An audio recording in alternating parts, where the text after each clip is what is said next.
vai fazer? Ficar associado a essa peça e também não é dando importância demais a essa peça.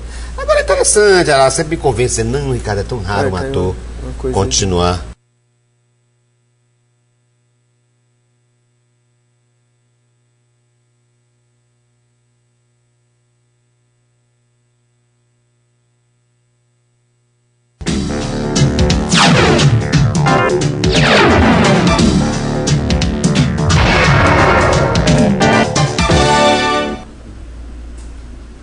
Minutos de sabedoria.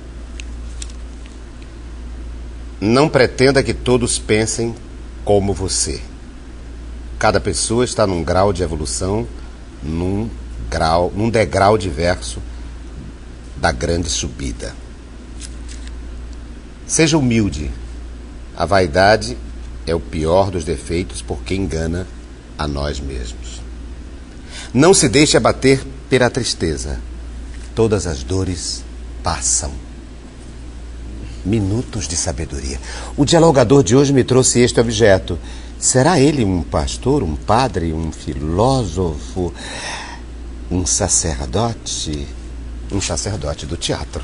Alguém que faz do seu corpo a sua catedral para ser ator de teatro. Ele é diretor de teatro, ele é arte educador, é responsável pela criação do curso de princípios básicos em teatro do Teatro José de Alencar e é professor da rede estadual à disposição do Teatro José de Alencar, exatamente para preparar novos atores. Ele foi meu aluno na universidade. É meu querido amigo, o dialogador de hoje, que me trouxe minutos de sabedoria. Joca Andrade. João Andrade Joca. Que é, meu querido? Meu amado amigo. Joca de Tejuçuoca. Eita! Legal, Tejuçuoca. Que é lindo. Olha aqui, eu quis fazer assim, desconcertar o público. Fazer assim, pregar uma peça no público. Começar lendo um livro que o meu convidado trouxe, mas um livro que não tem nada a ver com teatro, é Minutos de Sabedoria. Ele me trouxe também carranca, me trouxe fotos de teatro, camisa de teatro, troféu, botão. Mas eu quis começar com Minutos de Sabedoria, exatamente para fazer a primeira provocação do nosso encontro de hoje. Joca, como é que se justifica um ator, um diretor de teatro, que traz para a mesa Minutos de Sabedoria? O que tem a ver a relação? Que relação tem um sacerdote, um filósofo com um ator de teatro? Eu acho que a pessoa Joca, a pessoa sujeito. Eu acho que antes de tudo isso, o ator, o diretor, é a pessoa que surge. Então, quando eu tenho isso em casa, é para vez ou outra me alimentar de alguma ideia, de algum sentimento que me preencha os vazios por falta de amor, por medo de alguma coisa. Então eu achei curioso e eu gosto de vez ou outra ler isso. Então me alimenta com ideias, com estímulos, até criativamente. Então, e o meu trabalho como arte educador me possibilita um encontro com algumas energias invisíveis. E eu acho que a sabedoria é uma energia invisível muito potente, né, que transforma o mundo, transforma as pessoas, entendendo sempre que talvez tenha uma diferença entre sabedoria e conhecimento, né? O conhecimento muitas vezes é um acúmulo de saberes que não são sabedorias, né? E às vezes a pessoa não tem muito conhecimento, não tem muito estudo, não tem muita... Mas tem sabedoria. Tem uma capacidade de perceber valores que hoje em dia a gente desconhece, nem sabe, né? E o ator, o artista de teatro tem que ter as duas coisas. Claro. Não é? Conhecimento e sabedoria. Com certeza. Porque o ator é um laboratório do homem. Com certeza. Essa definição que eu dei de você de sacerdote, de sacerdote do teatro, que constrói a catedral com o próprio corpo. Eu às vezes quero chegar nos encontros atrasados, só porque eu sou muito, né, britânico nesse sentido. Aí eu fico pensando, poxa, é um encontro de teatro, mais um encontro de teatro. Senão eu vou chegar um pouquinho atrasado, porque todas as vezes eu chego na hora, para dizer que não gosto tanto de teatro. E não tem jeito, eu sempre chego na hora. E tem a ver também um pouco com a minha energia numerológica, vamos dizer assim, né? Tenho muito 9, muito 3 e muito 6 no meu nome. E o que significa isso? significa um pouco disso, o cara que carrega o estandarte, o cara que tem que estar lá para dizer alguma coisa, porque alguém precisa ouvir alguém de alguma coisa. E às vezes eu me sinto meio forçado a ter que dizer, dar o grito, ou ter que puxar. Então não por uma necessidade de liderança, mas muito mais por um ímpeto mesmo, assim, de ser um educador que eu descobri sendo, sem me planejar muito para ser. Joca, eu abri o programa com 3 pensamentos, eu queria que você escolhesse um para você comentar. O primeiro foi: não pretenda que todos pensem como você. O outro foi porque cada pessoa tem um nível de grau, né? O outro foi: não seja vaidoso, porque o pecado de enganar a si mesmo. E o outro, já nem me lembro. Foram 3. Não fique triste nunca, porque as dores passam. Quer comentar os 3 assim ou só um? Qual o melhor agora? O primeiro. Vamos por partes que eu serei bem resumido. Tá. Primeiro, então vamos qual foi? O primeiro é: não pretenda que todos pensem como você. Pronto. Tem um pouco a ver com o que eu entendi quando Paulo Freire nos disse que o educador não é exatamente o dono de todo o conhecimento do mundo. Ele é um animador que estimula o aluno, o educando, a se interessar pelo conhecimento, pela sabedoria, pela a vontade de aprender, né? A estimular a curiosidade. Então, tem a ver um pouco com isso. O segundo é: não seja humilde. A vaidade é o pior dos defeitos, porque engana a nós mesmos. Eu acho que numa situação onde a mídia e nós atores, artistas, trabalhamos muito com a exposição, né? A gente tá exposto o tempo todo, a gente é muito vítima de uma vaidade excessiva. E eu acho que a gente, entendendo que para ser artista não precisa ter essa vaidade dominada pelo desejo de virar celebridade, é um elemento muito importante hoje para a formação do artista, que tem um espírito artístico, né? Que tem uma verve, que tem uma vontade de buscar a transformação de si mesmo e de alguma coisa que esteja ao seu redor. De se compreender como eterno aprendiz, né? Exatamente. Porque se associa muito a palavra vaidade ao ator, porque o ator constrói a obra de arte com o seu próprio corpo, não é? E às vezes ele confunde. E é claro que ele substancia a obra de arte com o seu corpo, com o seu olhar, e ele às vezes se confunde. Que ele é que é a obra de arte, quando ele não é apenas um ser humano, né? Mas naquele momento ele é. Na minha experiência, da sua arte, na minha experiência como professor do curso Princípios Básicos de Teatro, onde eu atendo jovens que vêm muitas vezes com esse conceito, movido por essas ideias, então eu me deparo muito cotidianamente com esse tipo de coisa. Por isso que eu talvez tenha me referido exatamente a isso. Não se deixe abater pela tristeza. Todas as dores passam. Sempre que eu pego um trabalho, ou que eu estou numa situação onde não é muito confortável, eu penso sempre que vai ter uma hora que passa. Ou vai piorar, ou então vai melhorar. E sempre quando piora, ou vai melhorar de um jeito, ou então você morre. Então, tem que suportar. E como eu tenho a dinâmica, a mutação. O devir é sempre um mistério. A gente sempre quer o melhor, mas a vida é trágica. Então, e eu tenho uma tendência muito ao subterrâneo. Né? Eu tenho, em que sentido? Como, Joca? No sentido de que eu absorvo muito as coisas que estão na intimidade, no interior. Eu sou escorpiano nesse sentido, aquele que está no esgoto, aquele que sai, mas que renasce, que vem à luz e que tem uma potência. Então, eu me compreendo um pouco assim e me alegro em ter consciência disso, porque quando eu procuro a luz, quando eu procuro a alegria, eu vou junto também. Então, eu acho que toda dor passa. Tudo passa. A morte, não, você falou da morte. A morte não existe. Se você perder um ente querido, não se desespere. Tenha certeza de que ele não morreu. Sim. Eu falei da morte muito mais corpo, né? A morte muito mais cápsula. Sei. O que fala aqui é o Joca que não vai estar no corpo quando eu estiver defunto. Então é isso que é a alma, isso que é o espírito, isso aqui é a ideia. Isso que brilha no meu olho é que é a coisa que existe. O corpo é apenas uma cápsula. Então eu acho que essa relação. E nós atores precisamos disso para se comunicar, né? Então... Esse livro é o livro de C. Torres Pastorino. Minutos de Sabedoria. Publicado em Brasília, E o primeiro objeto que eu ponho aqui, né, que me trouxe o meu convidado de hoje, o meu dialogador de hoje, o diretor de teatro, o encenador de teatro, homem de cinema também, ator de cinema, diretor de teatro e diretor dessa escola que é o curso de princípios básicos do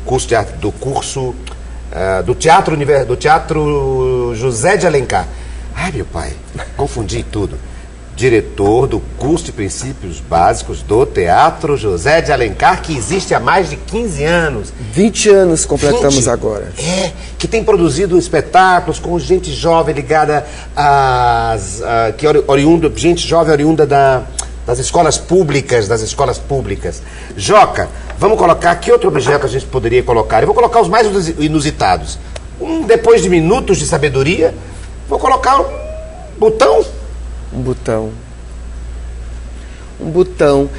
Desde pivete que eu coleciono botão. Eu tenho um monte de botão.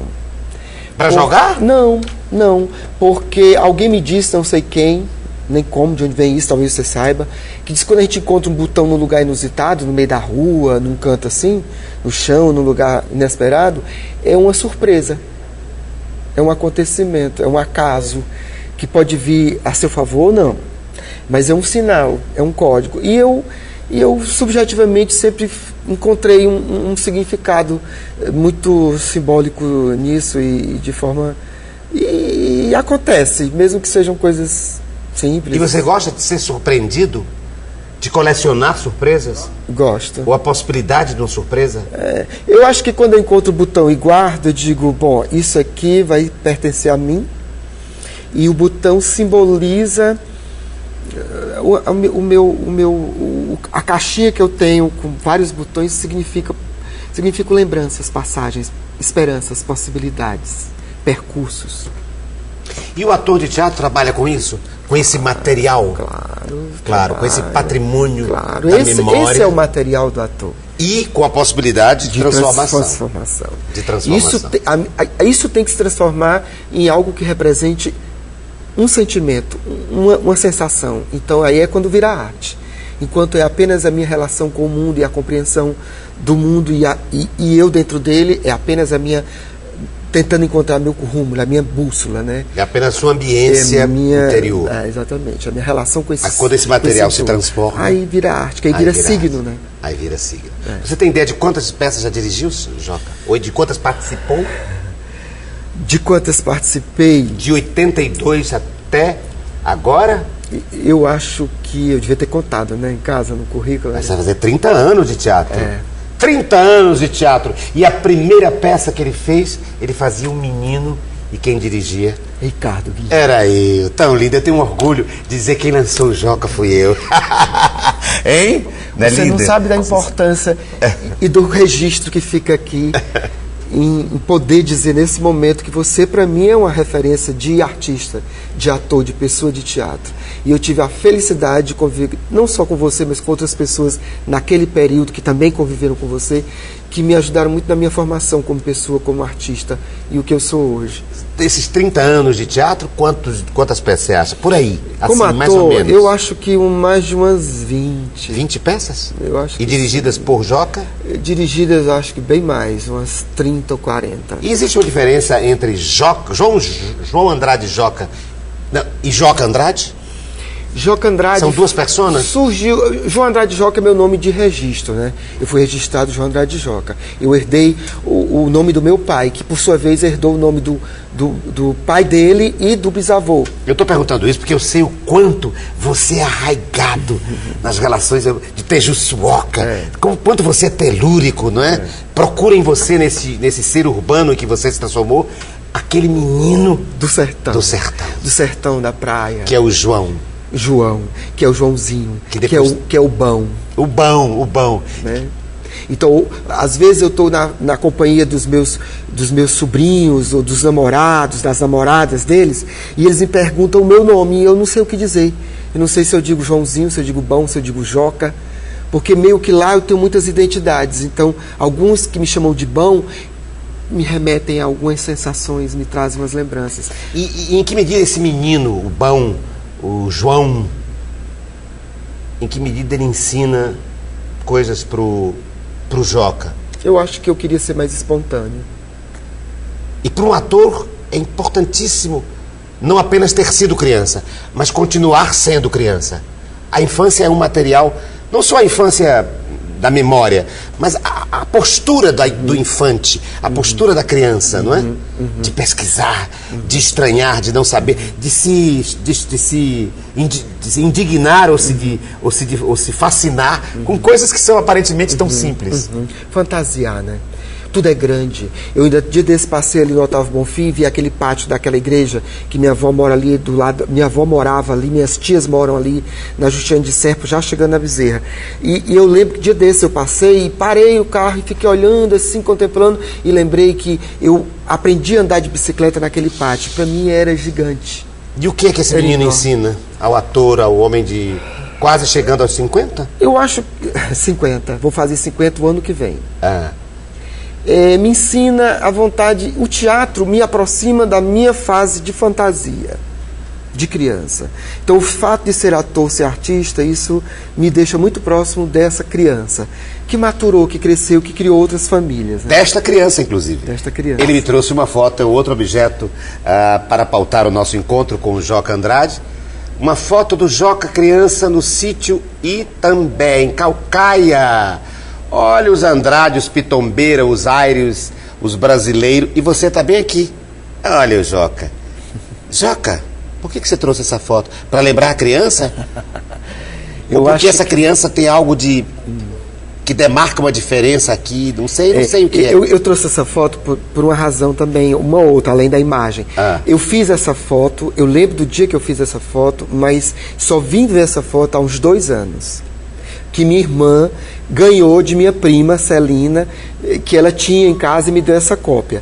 E eu vi essa foto agora, há 2 anos, depois de quase 40 anos, e me surpreendi muito quando eu joguei o olhar que encontrei esse menino extra cotidiano, esse menino cruzando essa perna, pousando para essa câmera, e eu me vi aí como o cara que já provocava um estranhamento no próprio corpo para pousar, sabe? E aí a minha vaidade, o meu jeito de se diferenciar, não sei porquê. Então talvez um impulso já de uma desconstrução, de uma provocação.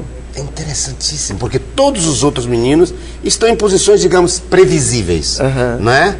Em equilíbrios perfeitos, né? Brincando, com o braço cruzado. E ele está com uma perna cruzada. Retorcido, um pescoço pra cá. Extra cotidiano. Extra cotidiano. No equilíbrio precário, né? É verdade. E na primeira fila. Mas tudo a gente se surpreende, né? Se surpreende? Muito. De se olhar. Às vezes não se reconhece também. Quando se olha uma foto de criança, você diz, sou eu?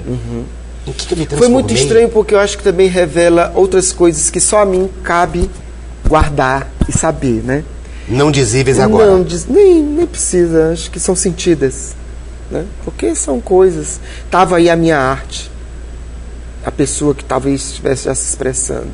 Eu acho que quando eu fiz isso, tinha um fio de consciência. Eu queria fazer uma pose, né? Então acho que tinha um pouco da minha intuição de artista, de construir, de ver, de modificar, de arrumar, de criar formas, signos, significados. Isso me interessa muito, enquanto encenador principalmente. Joca, ator de várias peças, pelo menos umas 20, 25. Uma delas é a estreia, uma peça chamada Jogos na Hora da Sesta. Jogos na Hora da Sesta. Depois, esta aqui, marcante na vida dele. Bem depois, claro. Matança de Porco. Matança de Porco. E você trouxe para a foto? Eu trouxe porque tem 2 grandes figuras aí maravilhosas que eu amo, que eu adoro. Rod Rogério e Cláudio Jaburandi. Essa peça foi dirigida por uma pessoa que me ensinou muita coisa, Nelly Frank. Essa foto é do marido dela, né? Aliás, essa foto é do Tibico Brasil. É do Tibico Brasil. Não é do Roberto Matança de Porco. Então, um momento bom, porque foi um momento de uma performance como ator, que o personagem não falava, não se comunicava, você lembra, né? Ele não tinha o verbo, ele não tinha a palavra, ele se negou a falar, e se comunicava muito através do corpo, do olhar, e de um grunhido, né? Por isso Matança de Porco. Será, Joca, que está aqui a gênese dessa sua vocação de um teatro físico? Eu acho que a partir daqui você muda, vira encenador, vira diretor de teatro, que essa peça é dos anos 90, no começo dos anos 90, né? No começo dos anos 90. E depois você se assume como diretor de teatro e vai por uma pesquisa do... Descobre o educador que há em você, não é? O arte educador, e descobre esse encenador muito ligado a uma série de cenas construídas sem a palavra. Sem a palavra. Eu acho que por uma dificuldade de me comunicar. Eu acho que em parte também pela carência da formação na escola, num período que a escola não era muito boa, e eu acho que a minha vontade de me comunicar e o meu medo de me fazer não ser compreendido me fez arriscar mais no corpo. Porque numa comunicação não verbal. Uma comunicação onde eu, com a minha cara, com a minha forma de entender, pudesse fazer. Acho que a partir de Matança de Porco isso vem de forma mais consciente e científica. Mas anterior a isso eu sempre tive ligado ao circo, ao corpo como um instrumento de forma de descoberta. Então, descobri o corpo. Eu gostei sempre de fazer exercícios físicos. Eu gosto muito de nadar. Meu hobby é nadar, eu nado há muitos anos. Então a relação com a água, a relação com a respiração, a relação com a exaustão, a relação desse corpo se comunicando com ele mesmo, nos momentos em que eu estou dentro da água, numa constância, num ritmo constante de movimento, e em que meu pulmão e meu coração entram numa batida cardíaca, isso me dá uma possibilidade de concentração, de uma nirvana, de uma comunicação com a queima das podridões, dos radicais livres, curando a alma, curando o corpo. Isso me faz muito bem.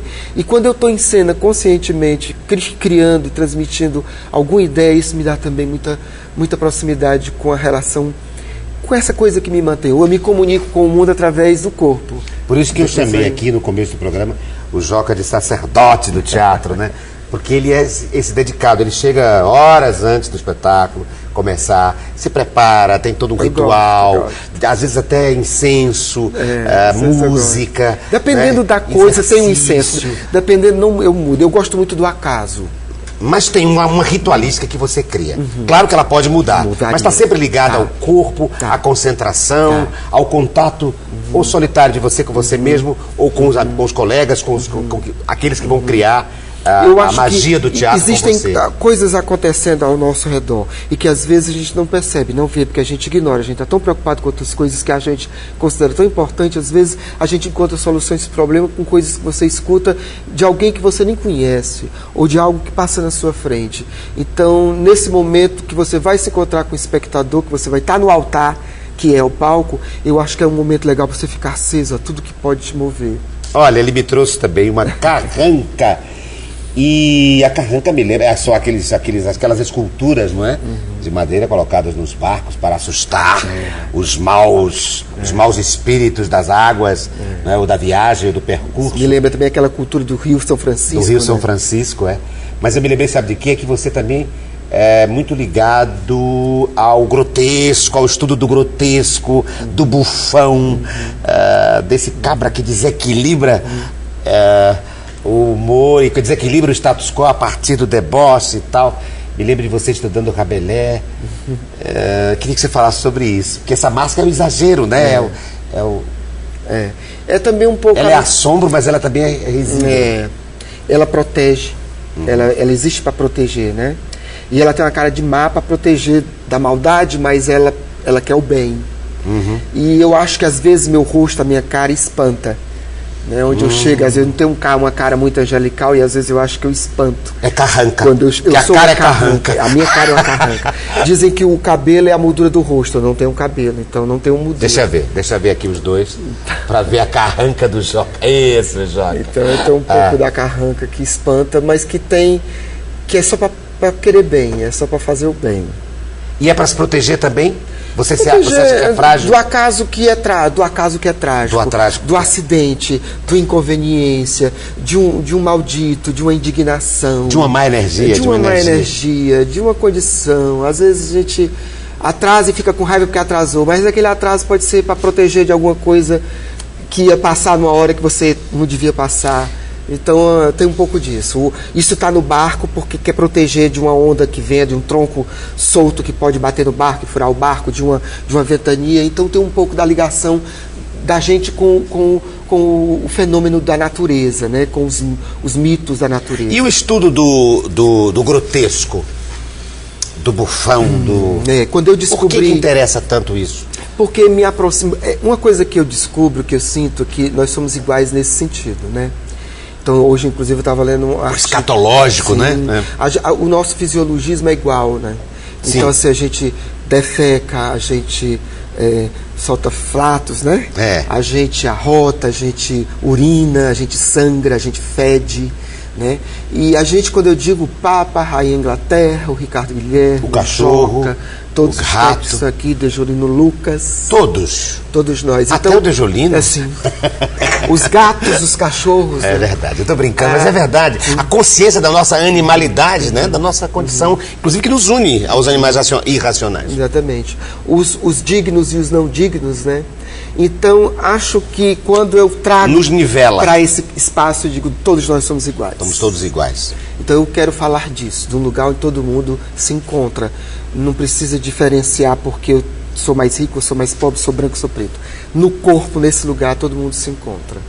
Por isso grotesco, por isso corpo grotesco, por isso Rabelais, por isso solo número 1, Babel. Isso! Ele agora citou Babel. E aqui tem uma imagem que acho que nos remete a Babel, não seja da peça. Babel é um solo que eu escrevi a partir de uma glossolalia, né? Do nosso... Não só verbal, mas também... corporal. De uma improvisação de corpo, mas também de uma improvisação verbal, sem palavras, só com grunhidos, do Joca Andrade. E eu escrevi um solo chamado Babel, que foi, acho que, o mais recente espetáculo onde o Joca apareceu como ator. E você associou essa imagem do barco ao Babel, é isso? Essa imagem foi criada pelo meu irmão, Eliseu Joca, que é artista plástico, e eu tive na casa dele em Tejuçuoca, e ele tinha feito uma vernissagem, e tinham muitos quadros lá, e quando eu vi isso, eu lembrei de Babel, né? É um ser num estado ainda de crescimento. Ele até colocou aqui, é um anterozoide, né? E é de onde a gente veio. Eu acho que num momento muito remoto da história do planeta, a gente surgiu de um ser minúsculo que deu origem a todos os outros seres. E esse ser que está representado aí é isso, é o mundo vegetal, é o mundo animal, é a natureza como um todo, é o resultado, é o que nós somos. Né? E foi tão lindo aquele encontro, porque eu me lembro que vi o Joca fazendo aqueles grunhidos, onomatopeias, etc. E ele pediu, agora eu quero que você escreva um texto para isso. E eu disse, não, eu vou escrever um texto exatamente assim. Eu lembro que eu te dei um roteiro com as assim. ideias meio aristotélicas, era o que me preenchia, né? Naquele contexto, naquele momento. E você disse, olha, você quer que eu escreva um texto, isso que eu li ou isso que eu vi? E eu, claro que de imediatamente respondi o quê? Do que você viu. Porque aquilo era mais... Sim, aquilo era uma dramaturgia. Aquilo era a dramaturgia do corpo, a dramaturgia do som. Aquilo que eu escrevi era apenas uma forma de materializar uma coisa e me ajudar nesse sentido. Processos de teatro. O botão, a surpresa. É isso, é um pouco disso também que se estrutura o nosso encontro, o nosso diálogo. Um pouco do palhaço também, né? Sabe, Ricardo? Esse botão, eu acho que tem muito a ver com roupa de palhaço. E todos nós somos um clown. E eu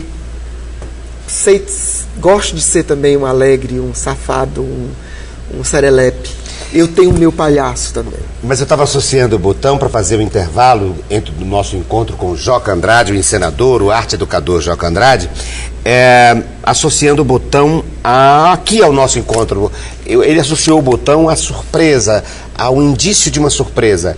E aqui também tem uma estrutura, mas está sempre aberto ao devir, ao acaso e à surpresa. Vamos ver o que o acaso e a surpresa nos reservam para o próximo segmento, com o encontro e o diálogo com o encenador e arte educador João Andrade Joca. O Joca, o bom.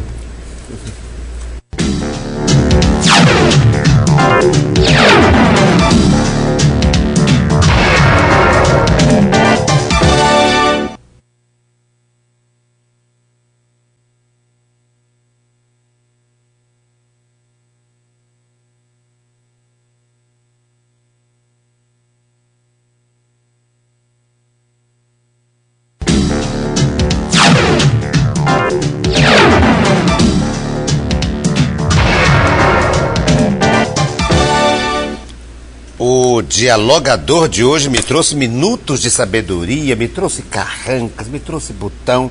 Ele é um homem de teatro, é um encenador, é diretor do curso de princípios básicos mantido há 20 anos pelo Teatro José de Alencar, é ator formado pelo curso de arte dramática da Universidade Federal do Ceará, formado em 1982, numa peça que eu dirigi. Então ele foi meu aluno, ele foi lançado por mim, eu estou ligado à vida dele e ele à minha, porque não só por esses fatos, mas por esses 30 anos de teatro que ele tem e nós nos transformamos em companheiros. E é o João Andrade Joca, o homem de Tejuçuoca.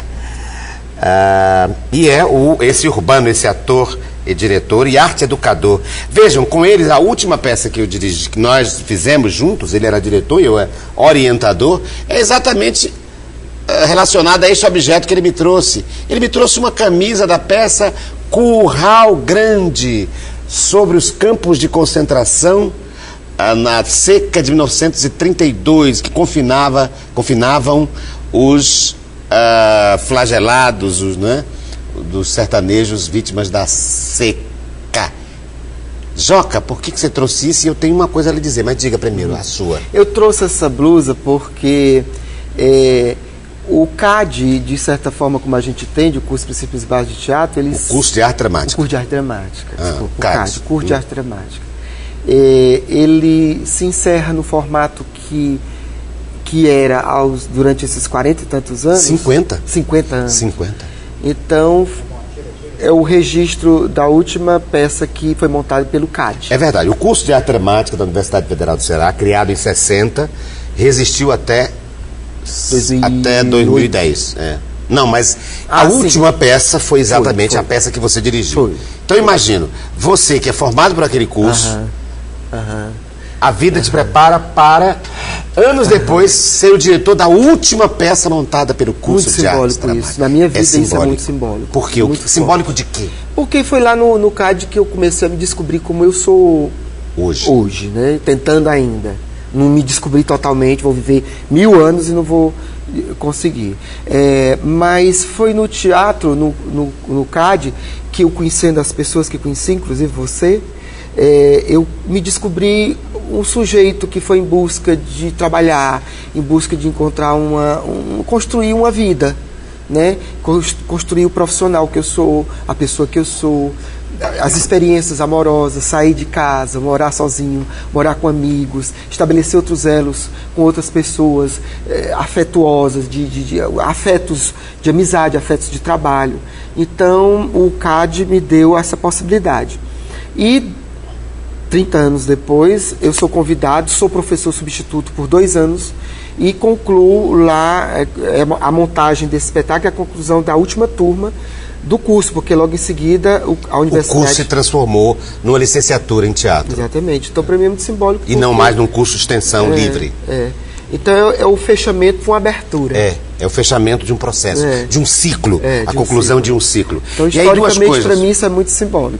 Sem dúvida. E eu estou me lembrando de uma coisa, você falou do encontro consigo mesmo, que talvez começou ali, no CAD, no curso de arte dramático, e que vai pela vida fora e que jamais se completará esse curso. Eu me lembrei de uma frase, não sei de quem foi, que eu queria que você comentasse, que é o seguinte: eu tinha um encontro marcado comigo mesmo, mas faltei. Ou às vezes chego atrasado. Eu acho que é para relaxar. Eu acho que é para a gente esquecer que tem que ter isso como uma coisa obcecada. Eu acho que você tem que ter isso guardadinho, que é importante ter. Mas você não tem que ser obcecado por isso. Por esse encontro. Por esse encontro. Isso vai acontecer de forma... ainda hoje. E também quando você se encontrar, se é que você vai se encontrar, ou que se encontra várias vezes, esse eu mudou, né? Esse outro mudou, você já não tá mudou? Noutra dimensão. Eu acho que está noutra dimensão. Vai mudando, você não está mudando? Claro. Ninguém é alguma coisa. Começa um outro processo de descoberta. São várias identidades, né? Outra coisa que me ocorreu, Joca, vendo isso aqui, além do encontro é que isso aqui é fruto de um encontro. Estou vendo aqui que os alunos todos deixaram mensagens para você. A Kelva, a professora de voz na época, que foi nossa colega no processo, ela organizou uma festinha agora de comemoração de 2 anos de montagem do espetáculo, e a gente foi tomar comer o churrasquinho, tomar uma cervejinha, e todos se reuniram e ela me deu essa blusa. Os alunos então deixaram aí eu pedi mensagens para que os alunos escrevessem coisas aí. Eu tenho ciúmes de todos os atores e atrizes que você dirige, porque eu sinto uma inveja danada do seu olho neles. Você é minha referência em verdade cênica, disse uma das atrizes da peça Curral Grande, a Nathalie Rocha. E aqui eu estou relendo, não é por acaso, não. Primeiro que a Nathalie é linda e tudo, mas enfim. E segundo é porque eu queria trazer um tema aqui, Joca. Eu já tenho orientado, eu tenho trabalhado junto com você, às vezes como orientador, às vezes como supervisor. Como espectador que orienta. Como espectador que orienta também, como autor de texto que escrevi para você montar, enfim, várias oportunidades de trabalharmos juntos. E eu sei que me parece que muitas vezes há uma luta interna em você do artista com o arte educador. E que me parece que algumas vezes você deixa que um ganhe ou então deixa que o outro ganhe. Primeiro, se procede isso, essa luta. E segundo, que análise você faz dessa luta, desse embate entre o artista e o arte educador? Eu acho que o arte educador surge quando eu descobri que eu tinha que pagar minhas contas. Deixa eu me explicar melhor. O arte educador, quando ele privilegia mais o processo do que o produto, é nesse sentido. Tá bem. E chegou o artista, quando privilegia menos o processo e mais a coisa em si. Eu escolhi, de certa forma, ser ator quando eu resolvi fazer o curso. O curso de teatro. Mas ser educador foi meio que um acidente de percurso muito bem-vindo. Minha irmã, que era educadora, a Ana Eugênia, minha irmã mais velha, que hoje é aposentada, ela soube que havia um concurso e eu já tinha concluído o CAD, e eu, com o material que eu tinha no meu currículo, poderia me candidatar a uma vaga de professor de educação artística. Isso em 84. E aí foi quando começou a minha atividade como educador. E aí foi que eu fui ler didática, pedagogia, arte, educação.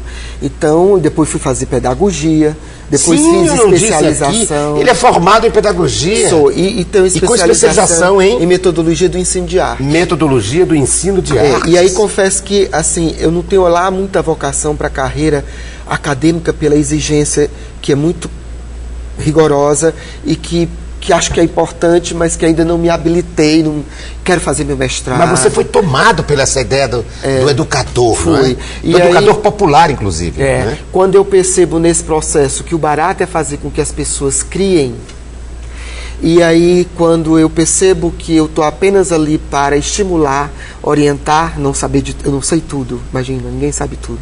Eu estou ali apenas para instigar, né? Então eu tinha um olhar curioso e que ia provocando, e eles próprios vão descobrindo. Então, são processos que são desencadeados e cada um deles é um enigma que vai ser desvendado. Eu estou agora no processo de montagem com a minha turma dos princípios básicos, turno tarde 2011, e a gente está nessa fase, no 4º módulo, no momento de descoberta, de criação, de invenção. Não há então embate? Há um diálogo, é isso? Entre o educador e o artista? Eu acho assim que às vezes o encenador, o educador está esses últimos anos mais presente porque os convites têm sido mais para isso, e isso tem me dado um pouco mais de conforto financeiro. Eu digo, mas quando você está fazendo uma peça, a paixão maior como ator. É de estar ali como dirigente.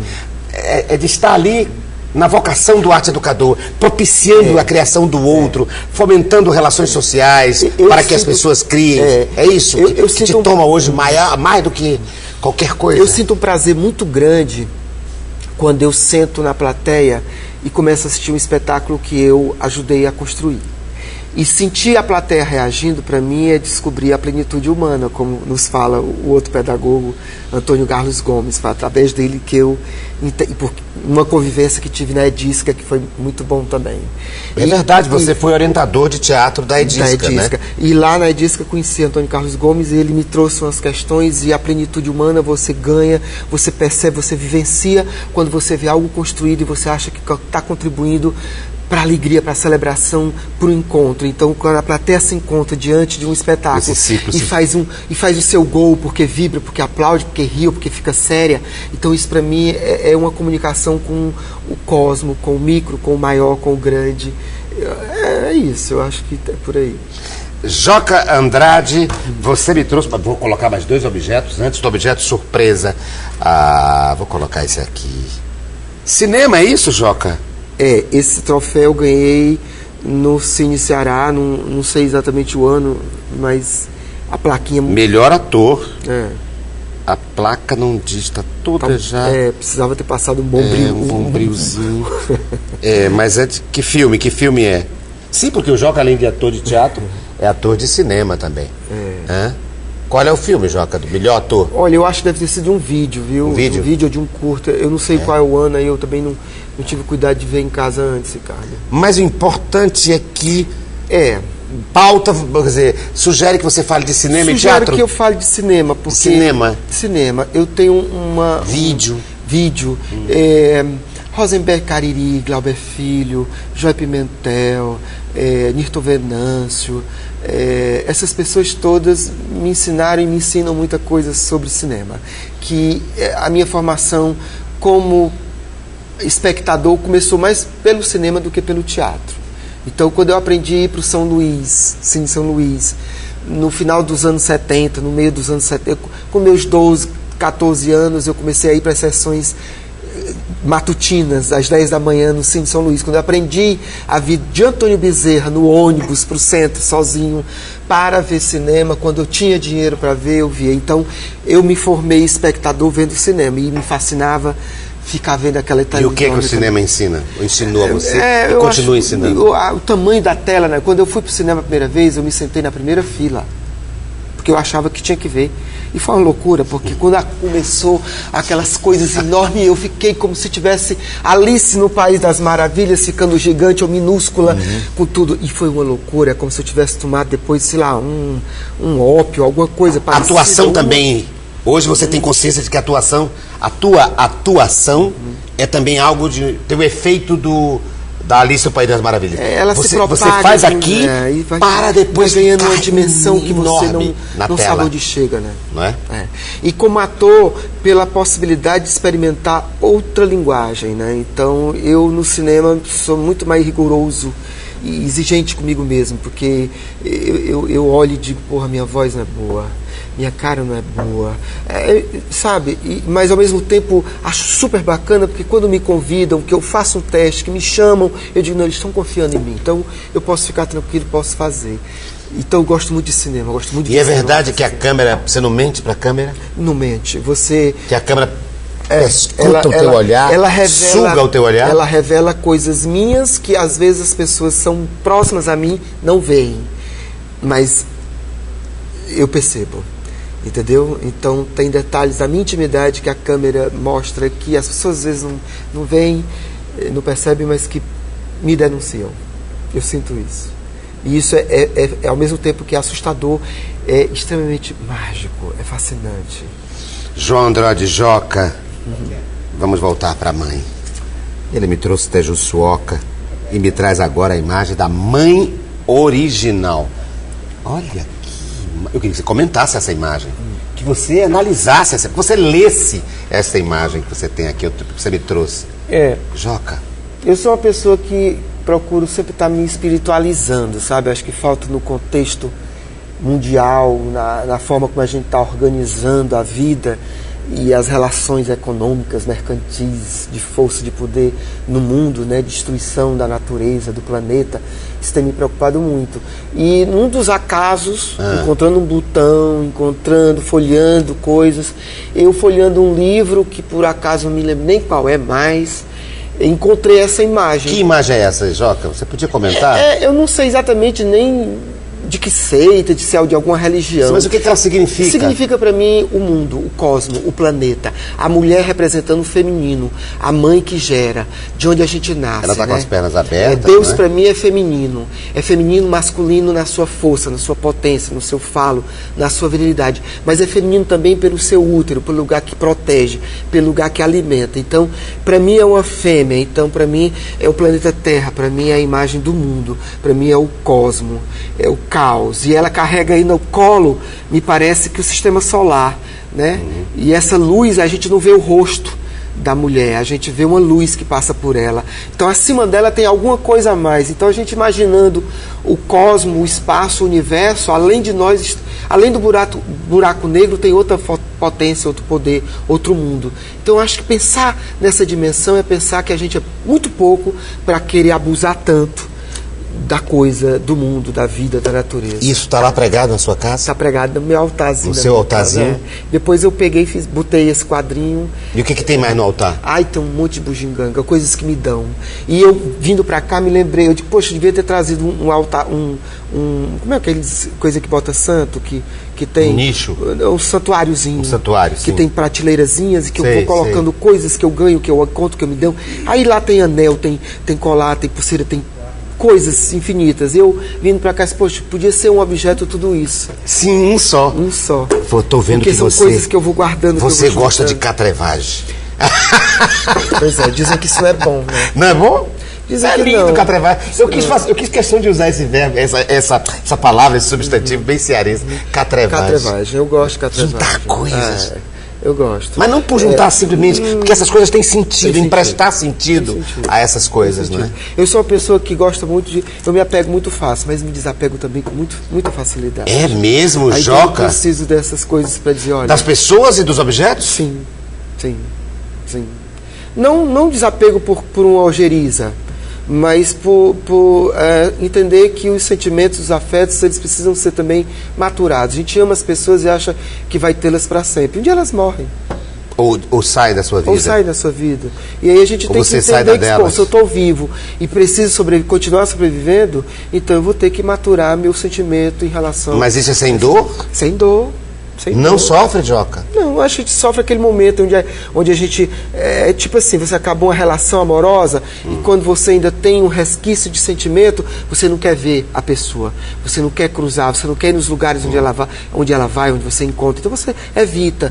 Depois que o tempo vai te fazendo preencher esses espaços, você volta nesses lugares, muitas vezes encontra com a pessoa, mas aí já é outro tipo de maturação, você já mudou, a pessoa já mudou, você já entendeu algumas coisas. O entorno já mudou. Então, acho que é bobagem. O amor, o sentimento que a gente...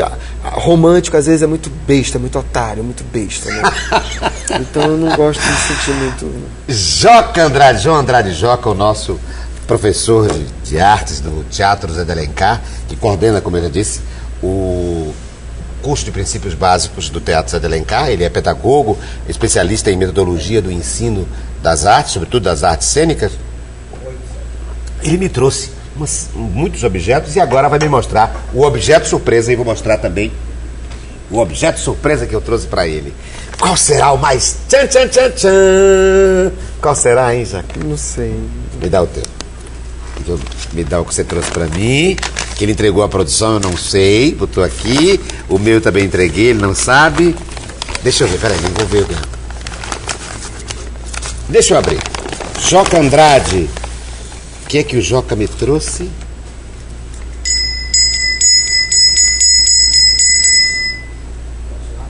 Um ramo.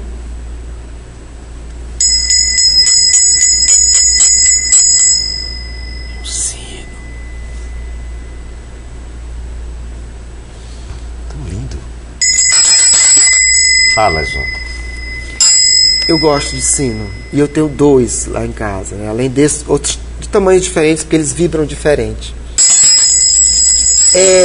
Eu estudei algum tempo num seminário.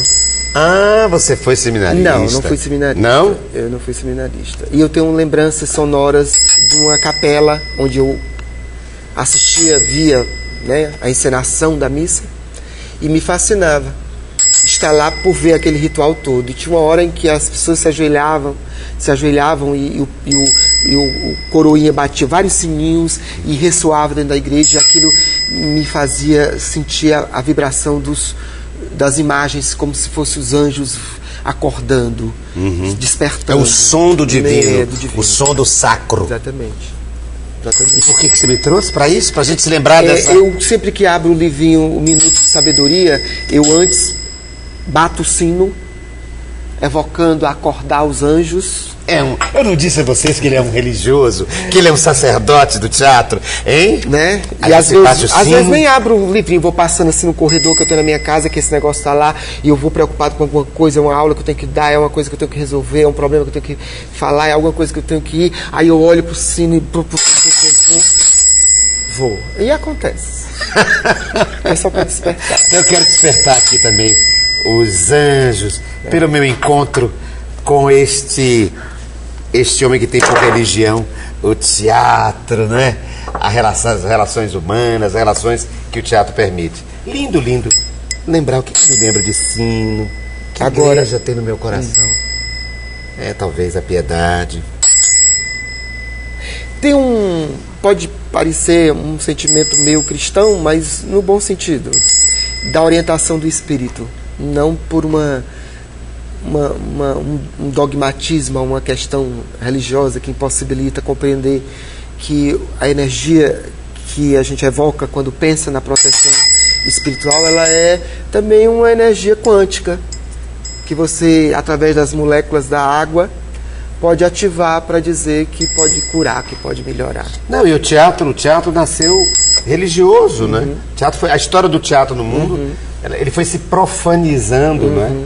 Mas hoje ele está se religando, né? A essas questões, a essas energias sutis. Eu acho que mesmo quando... Essa investigação dessa coisa tão misteriosa que é a instalação de um trabalho de criação do corpo de um ator. Eu acho que quando, mesmo o teatro profanando, ele está sendo sagrado. Né? Porque a gente é sagrado e profano. O sagrado e o profano. João Andrade Joca, agora veja o que eu trouxe. Muito bem. Será que o meu é sagrado e é profano? Legal. E é Deixa eu muita ver. coisa, hein? Muita coisa, olha só. Ah, Joca. Palhacinho. Eu trouxe um palhacinho. E trouxe isso aqui, a menor máscara do mundo. Olha, Joca. Joca. É assim que ensinei. Os nossos Muito bom. graus, hein? Muito bom. É a nossa infância, a nossa criancice, A nossa criança. a nossa meninice. Aqui. Eu trouxe o palhaço. Eu trouxe o palhaço, Joca. A menor máscara do mundo, esse nariz vermelho. Eu trouxe o palhaço. E aí? Para refletir, você diz, Joca é tão ligado também. Claro, essa ligação. Você próprio tinha falado disso agora há pouco, né? Do quanto o palhaço é uma figura que você provoca em você mesmo, exercícios de clown, libertar a criança, a estranheza da criança diante dos objetos do mundo, a estranheza de se sentir gente, a trágica alegria de se sentir gente. Eu acho que o palhaço remete isso e associei, quis trazer isso para que você comentasse nesses últimos instantes do nosso encontro, nesse nosso diálogo. O palhaço é uma coisa misteriosa porque, ao mesmo tempo que ele é alegre, ele é triste. E eu lembro de algumas oficinas de clown que eu fiz, e muitas delas eu chorava copiosamente. E teve uma última que eu fiz que me tocou muito.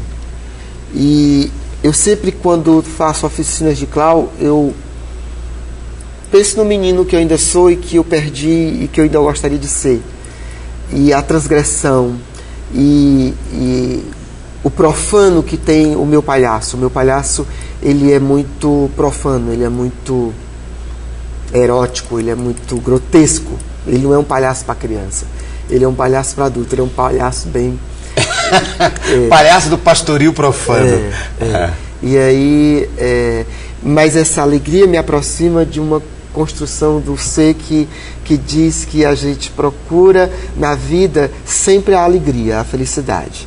Tudo que a gente faz é em busca do prazer. É para ser feliz. É para ser feliz. Até às vezes um trabalho que você faz, que você não acha que vai ser muito bom e tal, você sabe que tem ali um final que vai ser uma coisa que você quer, é uma grana que você vai ganhar, é uma experiência que vai ser boa. Então tudo que a gente faz na vida é em busca da pulsão da vida, do prazer.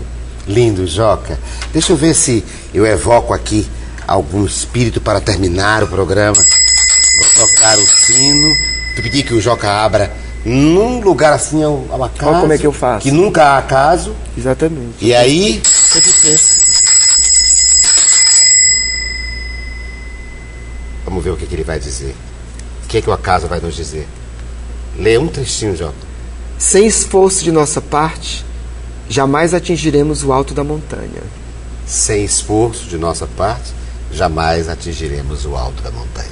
É preciso continuar, labutando, degrau em degrau, de pouco ir, mas chegar. Tentar pelo menos vislumbrar. Meio Sísifo, né? Sim. Vai, mas vai. Mas vai. Ele não desiste, ele é eterno. Não desiste. Então vamos terminar assim? Nós vamos terminar com um palhacinho? Vamos. O que a gente pode dizer? Obrigado, Joca. Felicidade. Muito obrigado. Meu mestre, te agradeço por tudo. Até a próxima com mais um diálogo.